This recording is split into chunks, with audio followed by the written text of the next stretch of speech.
like There that. you go. Yes, yes. Well, guys, finally we got it. We had some technical issues, but it seems like it's resolved. So if you still cannot hear, please comment. Let us know that you cannot hear. So this is Angelique Piwiski. Piwiski, did I say it right, Angelique? Oh, you did good, thank you. You know, Angelique, every time that I have to say your name, I get nervous because I don't know if I'm saying it right or wrong. Angelique, thank you for taking the time, to sit here with us. It's only been 3 years that we've been trying to get this interview going. Well, in terms of the historical perspective, that's a short time, so don't worry about it. When you write, you're right. Angelique, there is a crisis going on in Yonkers. It's hard times. Things that any of us in this, that are walking around the streets of Yonkers today have experienced this before. But this is not the first time it's happening in Yonkers. And we survived back then, and I'm sure we're going to survive now. What do you think? Well, absolutely. So, again, as a historian, I look at things differently. I look at things in a more macro way. We all tend to focus on what's happening now, and obviously we're in, critical times. But from the historical perspective, we've been here before. It's just that it's not in our lifetimes, or at least in most of the folks in our lifetimes. So I'm just going to stop for a second. Do we have a connection to the outside world? Because I'm not seeing a lot of people on here. Well, it might take a while because the Oh, I got the it. Okay. Got it. See, I see one person. Okay. Yay. Okay. Yeah, but they will get the notification that they might be joining in as we go. So okay, I just wanted to make sure. So, yeah. So to back to your question, yes, these are really trying times, and but we as a human race have seen this many, many times in past history. It's just that it hasn't been this way in most of our lifetimes. When you think about epidemics and pandemics and all of the things that have happened over time, I mean, you can go back to the Middle Ages of the bubonic plague. You can go back to times when earlier in the century when the Spanish flu was a big deal around 1918, which if like my grandparents were already in their 30s, but my mother and father were pretty much just born around then. So it wouldn't have even been in their memory, but in others it would. Walking around the streets of When Go ahead, Angelique. Go ahead. So I think one of the things that we have to, as a historian, I pull it back to a historical time frame, and when we think about, again, these epidemics, we had polio, we had cholera outbreaks back in the 1800s, the late 1800s. Why? Because everything was polluted and filthy. People were not clean. People did not have the facilities to clean themselves. Most homes and apartments didn't even have a bathtub. So, there's a book that was published called The Great Unwashed. And it basically talked about in the 1890s how you could have 200,000 people living in a city. And literally, Jacob Riis did a study. There was one bathtub for 200,000 people, which is insane, which then led to things that made us better. So Yonkers as a city was the first city in the entire nation to create a public bath in 1895 on Jefferson Street, which doesn't exist anymore. It was torn down in the 60s, but it had hot and cold water, and you could go take a bath year round. The first city in the nation in 1895. Previous to that, you didn't have people were not clean. They'd take a bath once a month and they would be dirty, and the dirtiness created disease. So you had cholera, you had other things where people were dense too, like tuberculosis back in the early part of the century. These are the things that we don't know about because we didn't live in those times. But even tuberculosis, Yonkers seemed to always have a way or people that stepped up and made a difference. For example, Alexander Cochrane, who was the grandson of Alexander Smith, who created the carpet company. He obviously was very wealthy, and in 1907, he purchased 107 acres or something like that, 110 acres, which is today's Ridge Hill. He built the hospital, he endowed the hospital, and it was focused on tuberculosis. And it sat basically right in the place where West Med sits today on Ridge Hill. And this was a same idea. You had to isolate people. You had to try to get them to be well. You gave them fresh air. There was 100 some odd acres. They could walk around if they were able to get the fresh air they needed. And this is how the private enterprises who had the money stepped up and did this stuff. So these are things that Yonkers did that most people have no clue about, and yet they made a difference. And the sad part about him was that he was healthy when he did it, and in 1929 he contracted the disease and died from it. So, you know, it's tragic in a way, but Yonkers has always been in a place where we've had people who step up and help. So I just, again, this is a terrible thing, but we live in an age where there's a lot more faster communication. We have global networks of people who work together on things, and we are able to accomplish a whole lot more because we are students of science much more than we ever was before. And yes, Hilda, they do lose their jobs, and that's the sad part when you have to shut down an entire economy. You know, for right or wrong, in dense cities, if you don't get people off the streets connecting with each other, that's how this stuff spreads. Unfortunately, I'm not a doctor, but it's pretty obvious that's how this stuff works. Just like tuberculosis, same thing. I believe it was airborne or touch, sensitive, and you would get it. And until they, developed a vaccine and other things that helped mitigate it, you were, a lot of people died from it. So. Angelique, give me a second here. Guys, I just want to make it clear that this interview is actually not talk about or focus on the COVID-19. We are trying to create a parallel between the current situation and situations like this in the past. Okay, how we managed back then, how we will manage now, and that Yonkers will actually move forward. We will learn a lot from this experience, but we will move forward. Angelique is an historian. She's an expert. She's a fountain of knowledge when it comes to Yonkers. And she's going to tell us a lot of stuff about Yonkers that I would bet that the most 90% of our audience has no idea about it. So we want to move forward. Am I right, Angelique? Absolutely. And to Hilda's comment, I'm also a senior. I turned 65 this year, even though I don't look it. What? Yeah, that's true. So, it's simply, makeup does a great thing to some people. But the truth, and I read this stuff about seniors. Yeah, I'm retired. It's difficult because we can't even go and visit our older relatives because we may be carrying it even though we feel good. That's why I don't even want my adult kids to come and see me, because who knows, they're healthy. They could, but again, that's not really why I'm here. And because I'm not a politician or any of that stuff, even though I've got lots of awards sitting in the back of me for history, mostly, and other things that I volunteered for in the city of Yonkers. But I think, well, I'm glad you're 65, but didn't retire. I didn't expect to either, but circumstances had changed that, Hilda. So, you're lucky you can continue to work. But anyway, I think, I'm a historian. I'm one of the few historians in the city, and we each have our own little specialty, things that we tend to love.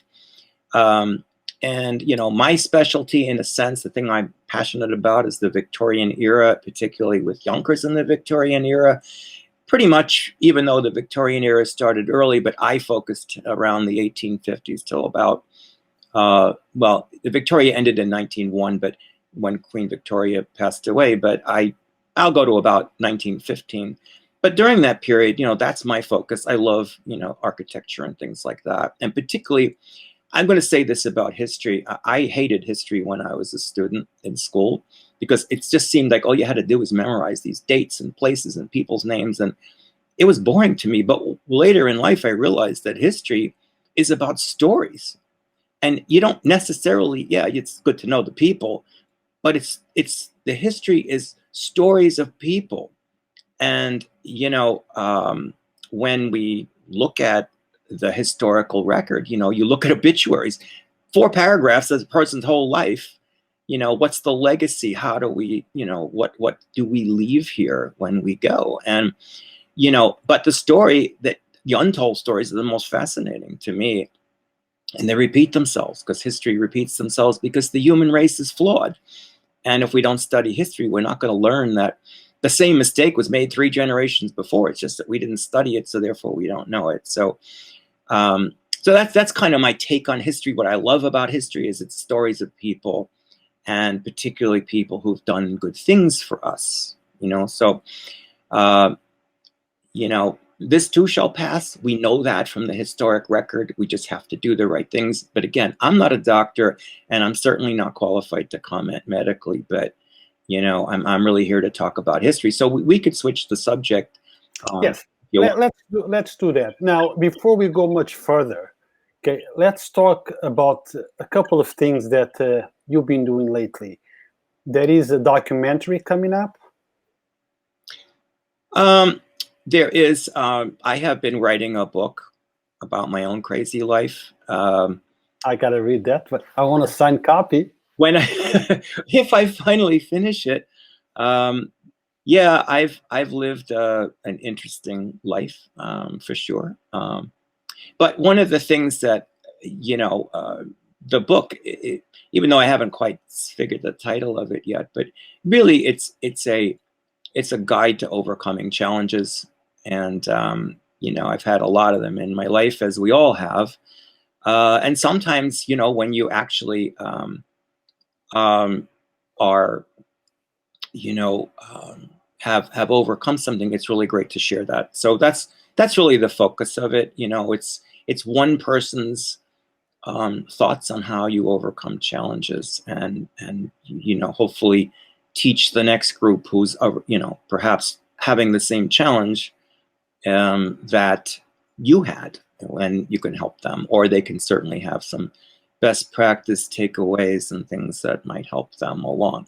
So yeah, that's what I'm doing. I have done a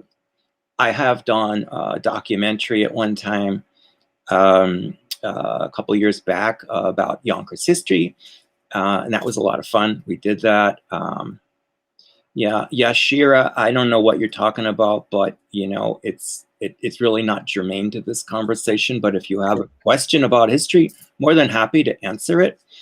Angelique, let me just cut you off. Angelique, we have a very simple rule here on Yonkers Voice when it comes to interviewing guests. They have to stay within the topic. And even though the crisis affects all of us, but this interview, it's not about the crisis. It's about history of Yonkers. It's about Yonkers itself.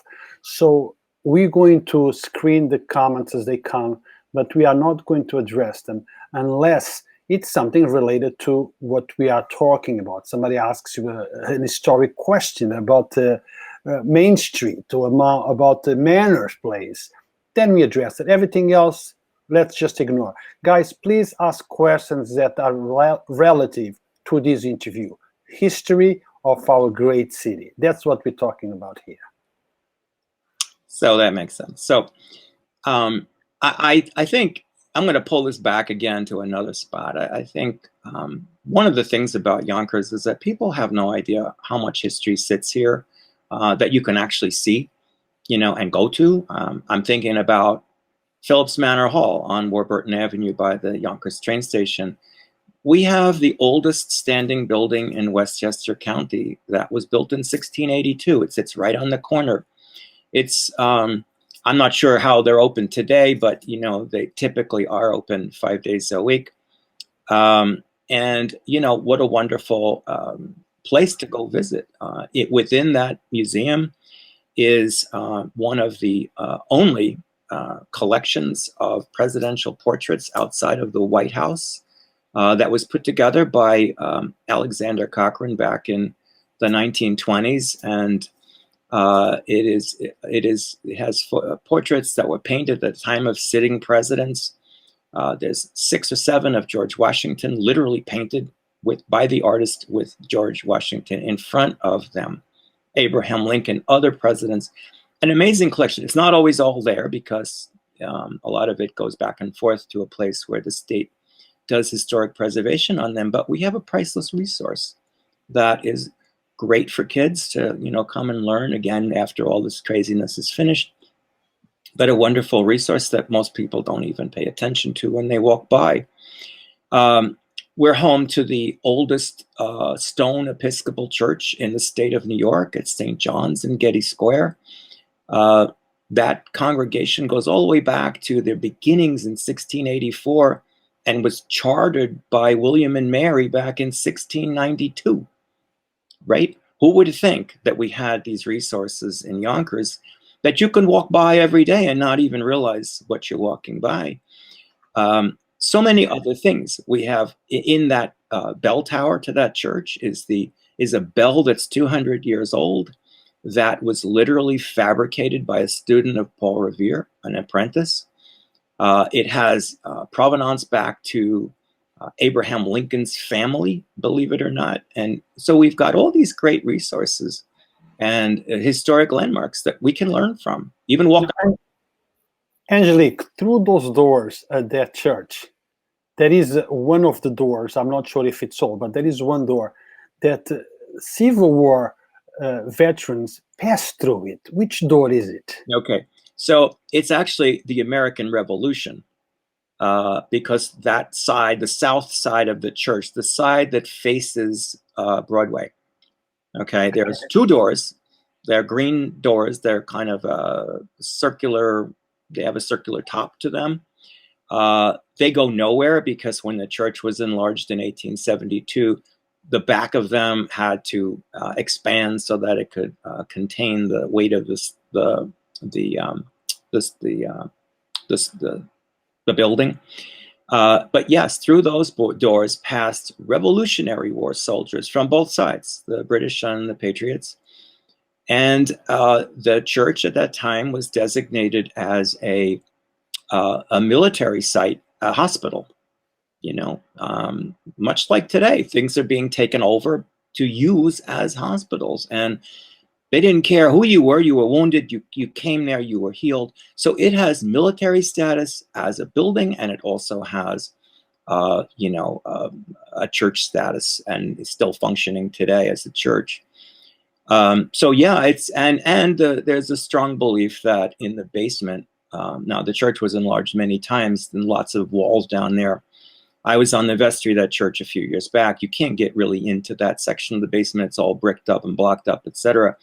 But we think that Revolutionary War soldiers are probably buried there, which is very typical of a church, particularly at that era in the 1700s. We also believe that Washington worshipped there as well, since he was courting Mary Phillips, who was the daughter of the second Philip, Frederick Phillips of Phillips Manor Hall. Ultimately, she did not marry him. Martha. Do we know why? Well, lovers are lovers. I guess, maybe she just didn't cut it for him, or he didn't. It was a personal reason. It was not pressure from parents or whatever. That's what I was. No, I mean, she married.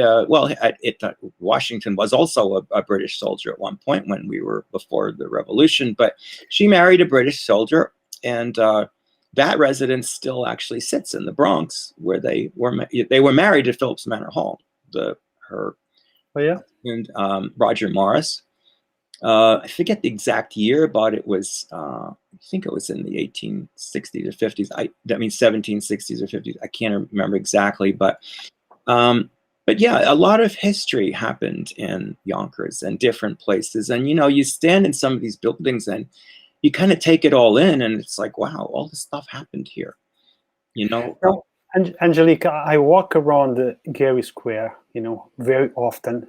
We have met at Guapos a few times for a glass of wine and socialize. And actually, let me tell you guys something about Yonkers Voice. I always start any coverage of Yonkers Voice as it's not local unless it's Yonkers Voice. Guys, Angelique came up with that name. We were sitting at the bar having a glass of wine, and I was giving her, some hard time as I normally do. Okay, and I said, Angelique, let's brainstorm this. Give me a name.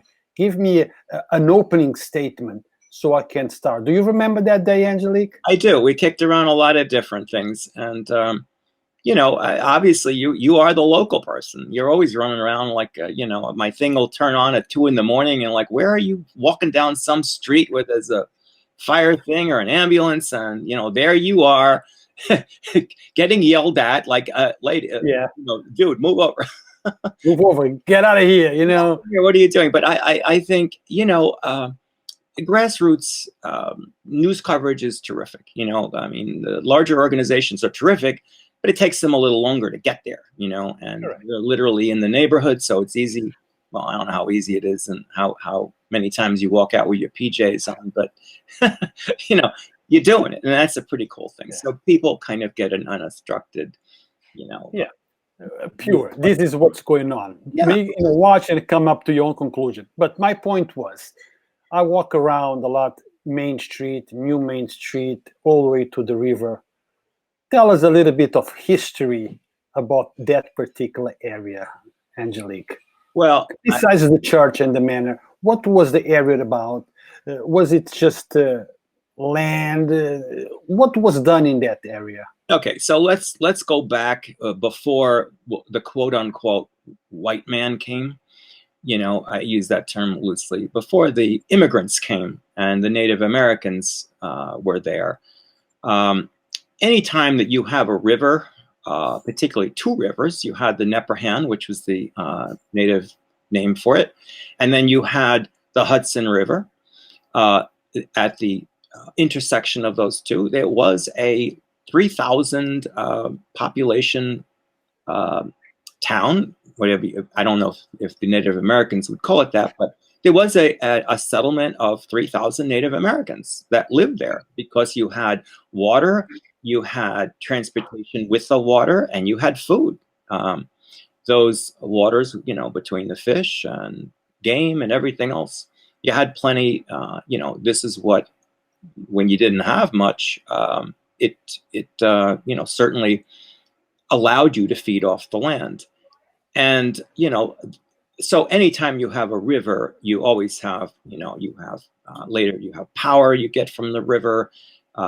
There was at one time multiple dams that where that river was dammed up to create water power, to power the mills.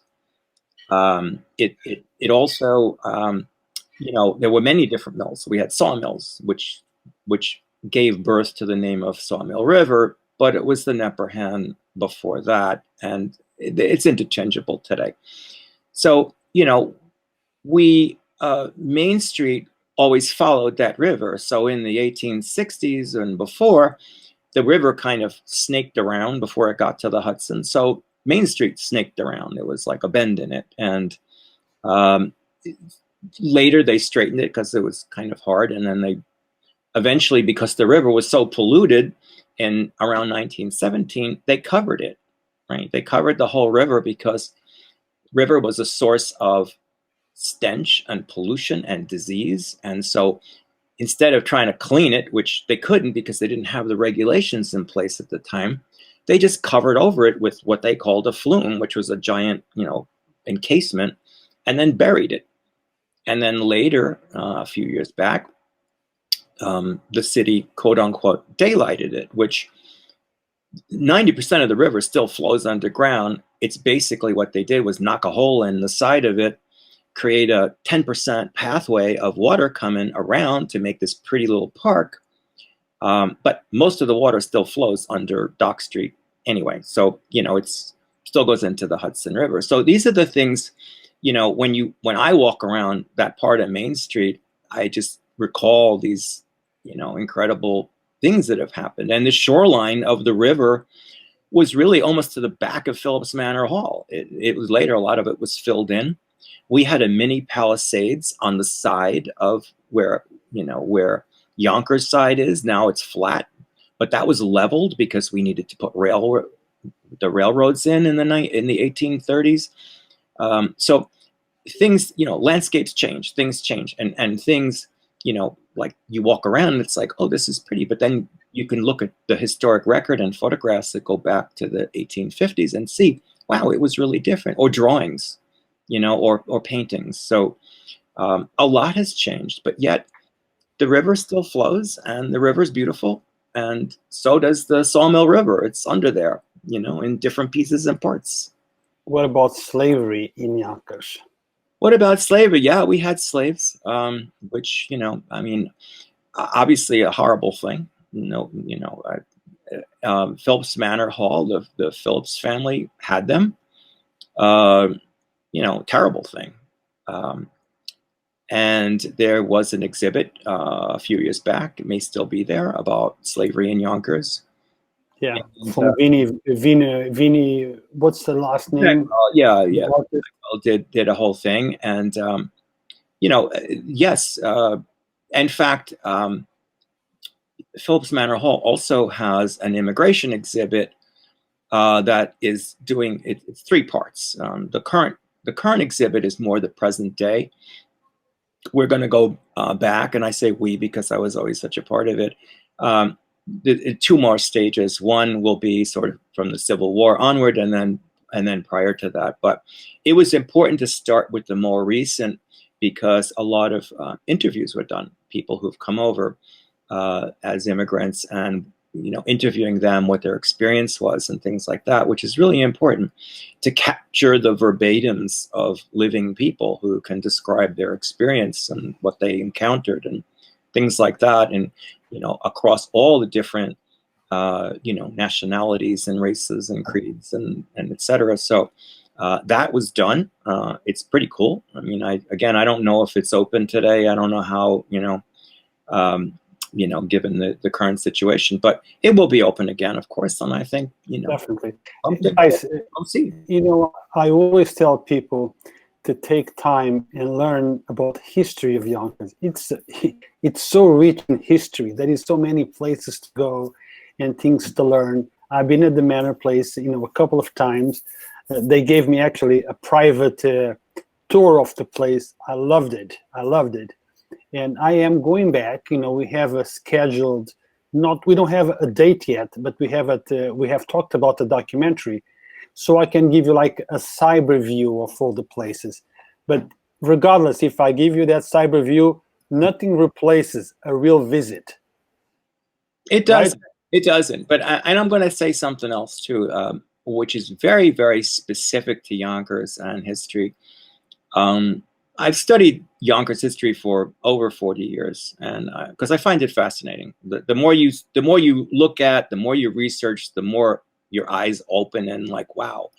So years ago, when I was the president of the board of the Friends of Phillips Manor Hall, we always do a yearly gala. You know, everybody does a raise the money kind of thing, and but I added a spin to it, and the spin was that I would lecture about a historic figure from the past who just did amazing things, you know, a true patron who helped people in the city. We called it patron saints, but it's not a religious thing. It's just people who've done things so above and beyond. And then we'd honor somebody who embodied that, you know, those characteristics who's living today. And there's at least 30 to 40 people in the historic record. You know, I mentioned before about Alexander Cochrane, with the paintings, presidential paintings. His mother actually took Phillips Manor Hall and restored it back in 1909, actually 1908, and she died in 1909, and gave it to the state. She bought it, she restored it, she gave it to the state for safekeeping. Her son endowed it with paintings. When you go back to the historic record, you find that so many people did so many amazing things in the city, selfless things. And the Victorian ideal at that time was if you're lucky enough to make money and you're smart enough to make a lot of money, it's not yours. Your charge, your mission in life is to take that money and do something good with it for the benefit of others. So it's kind of like you're only renting that money. You're lucky to have it. Do something with it that's positive. It's a very different spin on charity today, where people start a charity and they want everybody else to kick in. These people funded it themselves, and so they each of them had a passion for something. I think of Andrus with children. That still exists today. The old homestead is still on that property. That dates back to the 1800s. So many other things that are even St. John's Hospital was founded by the daughter of the son-in-law and the daughter of Alexander Smith, the carpet company. I mean, so many different things. And they were part of St. John's Church. And they did other things. So we have all of these connections, right, to wonderful people who've done wonderful things over the years. I wish they were still around because they had the money to help us a lot. But typically something will happen and we will get, things have a way of working out. Someone always steps up to the plate who can do it. And it has over the years, so many great things. So, even some of the mayors that we've had over the years, I think of, you've heard of Leslie Sutherland Park, which is up Park the mountain, yes, up the hill. Most people have no idea who Leslie Sutherland was. Well, Leslie Sutherland was a mayor back in 1901-ish. And he was an interesting story. He was really sick as a kid, really sick. The doctor said, you ain't going to live that long. Do something outside. Don't do anything inside. So he took up, he was told, be an architect. So he tried architect. He did good. But then his teacher said, you'll never be an architect. And eventually the teacher who said that hired him to build a home for him. So, to design a home because he was so good at it.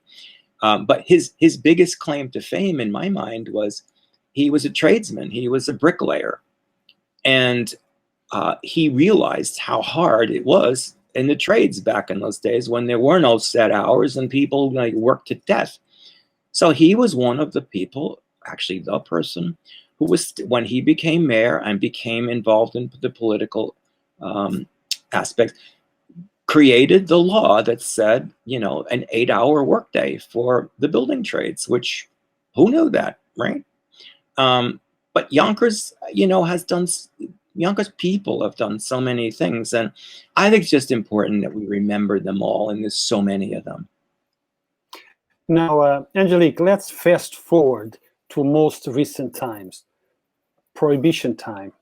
I know that, well, at least I don't know, I heard of, there is a basement somewhere in Yonkers by, I believe, Bruce Redford, that was used as a storage for liquor. And some of these big names, mafia guys were involved in. Do you know anything about it? Well, yeah. I mean, look, there's a lot of legends, if you will. There's a lot of, but some of them are true. I mean, you had Dutch Schultz, who was the gangster type. And there was big money to be made when something was prohibited that people wanted, I mean, today, if you ask any liquor store owner, which is a necessary service, one guy I talked to said it's better than Christmas because people need their drinking, and I do too. So but there were pipelines that ran in the sewers that were carrying beer to, where people didn't know. Well, they had like beer meters. Is that what they had? But they constructed pipelines in the sewers that that were pipes. They were clean, I guess, and they were brewing away. And you can't stop some of the stuff that happens. But yeah, Yonkers had a lot of interesting things at that time regarding Prohibition. And people would brew it themselves and bottle it, and so nothing stops Yonkers people from doing things, that's for sure. In time of crisis, you do things that you do what you have to do, and back then was brew your own beer, brew your own liquor. It is what it is, It is. It is. Just like now, we have a crisis, we need to stay home. you know. So in the time of crisis, we do what we have to do. Now, we've been on this interview for 35 minutes, okay, and time went, you know, very quick, and you guys have no idea, no concept how hard I had to work after this lady to get this going. You have no idea. It took me years and years until she finally said, okay. And I think she said, okay, just to shut me up, say, okay, I don't want to hear no more. Yes? No, that's not true. Okay. I'm a busy person. Yeah, in my crazy retirement that I have a rocking chair somewhere. I haven't sat in it yet, but that's, you know, what I do. So, but this is a pleasure. I love doing this kind of stuff. I hope that people found some of the things interesting. I mean, you can spend hours and hours talking about one subject, and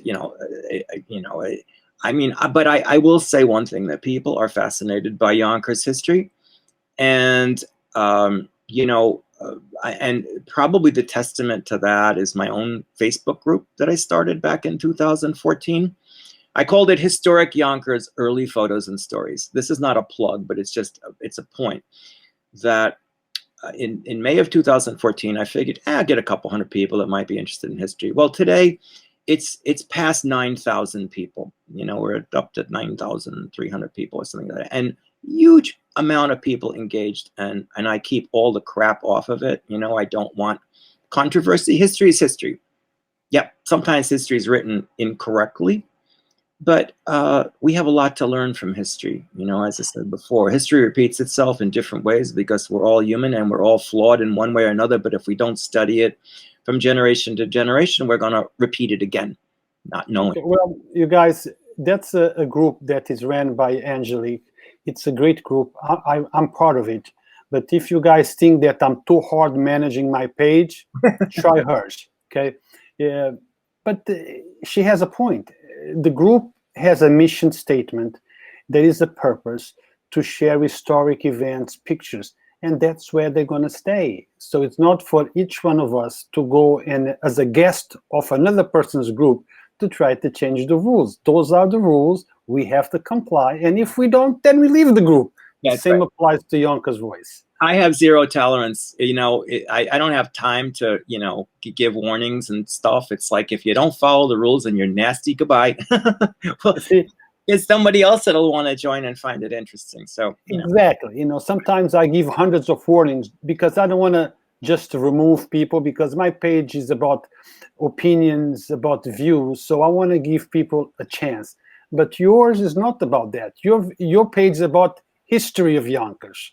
Right. So it's a different goal. So very different. Very different. Comply by the rules of whatever page you decide to join. That's right. That's it. Now, Angelique, to conclude this interview, give us 3 names, 3 book titles about Yonkers that you would suggest people read and learn about our city. Oh, wow. Well, there's so many. Just give me 3. Give me 3. You know what? 1 or 2, whatever. You know what I think I'm going to do? That's even better, because there are just so many. I'm going to send you links to free books, totally free, because nobody, particularly in these times, money's tight. So it's more fun to actually go online and click the link and read the book, right? There's many great resources. Some of them are out of print, some of them are expensive, but if you can download them for free and read them, I think it's a great thing. So rather than just limit it to 3, because there's just so many. I mean, there's the History of Yonkers that was published in 1896. It's a rare book. You can't find it. I have a couple of copies that I've gotten over the years, but it's not even online digital, but it's, it was reprinted back in the 80s, 500 copies. That was it. Fascinating, look back that froze in time from 1896 and before.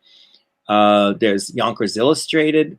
That's a picture book that was published in 1901 and 1902.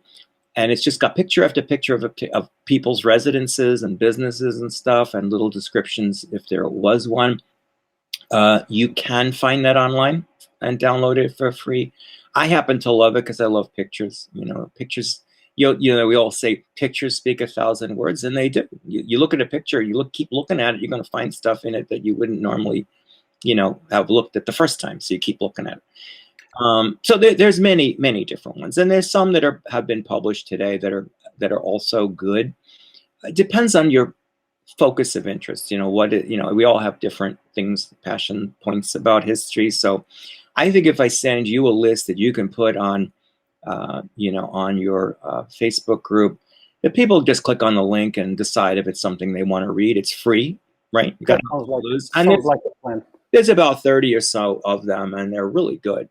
Now I'm going to ask you a question for my own personal satisfaction. In my travels, every place I go, especially in Europe, I visit all the cemeteries. I have a thing with especially medieval cemeteries. What's the oldest cemetery in Yonkers? Do you know? The oldest cemetery in Yonkers. I'm not totally sure. I know that probably St. John's Cemetery, which is actually adjacent to Oakland Cemetery, because St. John's Cemetery was part of St. John's Church, which is the oldest church in Yonkers. So more than likely, that's the oldest one. I could stand corrected, but I believe it is. And I think, even St. John's Cemetery, I find it interesting walking around cemeteries too. And a lot of times there's a story on the stones, and there's names on the stones, and you learn a lot. Right? Yes, you look at those names and you say, what stories could that person tell us? Or I find it amazing. I see a name and I know who that is, and I know the story of the person's life, and it's like sometimes the graves talk to me in terms of, not literally, but in terms of who they are, what they did. Right. On that note, we're going to conclude, and I'm gonna make another invitation for you. And since we're on a run, so I gotta ask you as many things as I possibly can, because of the 10 things you might give me one. Maybe next time you're in Yonkers, maybe you could pick up a cemetery where a couple of stories and go to those. We can do that. Toms, and you tell us a story about that person. How does that sound? That sounds good, but you got to bring your camera. Of course, I bring my camera. I always have my camera with me. And you have to keep up. Yes. So, Angelique, thank you very much for taking the time. Thank you for making this happen. And I'm sure that our audience will love this interview. They will learn a lot of things that they had no idea. And thank you very much. Is there anything that you want to bring up that maybe we forgot to talk about? No, but we can do this again. This was fun. If people want it, if they don't want it, then that's fine. Hey, be careful. When you promise something, you better keep it up. Well, I can wait another 3 years. Yeah, because now it's not just you and I, a conversation at Guapos. Now you have hundreds of people, witnesses, that heard you saying that. I said it. I meant it. I just didn't say when. Okay. So, Angelique, thank you very much. You're very welcome. Thank you. Angelique is an expert in history, but also a personal friend of mine. And I appreciate her taking the time to make this happen. And I think it's a great thing to learn a little bit about the city that you live in. Thank you, Angelique. You're very welcome. Happy to be here. Thank you.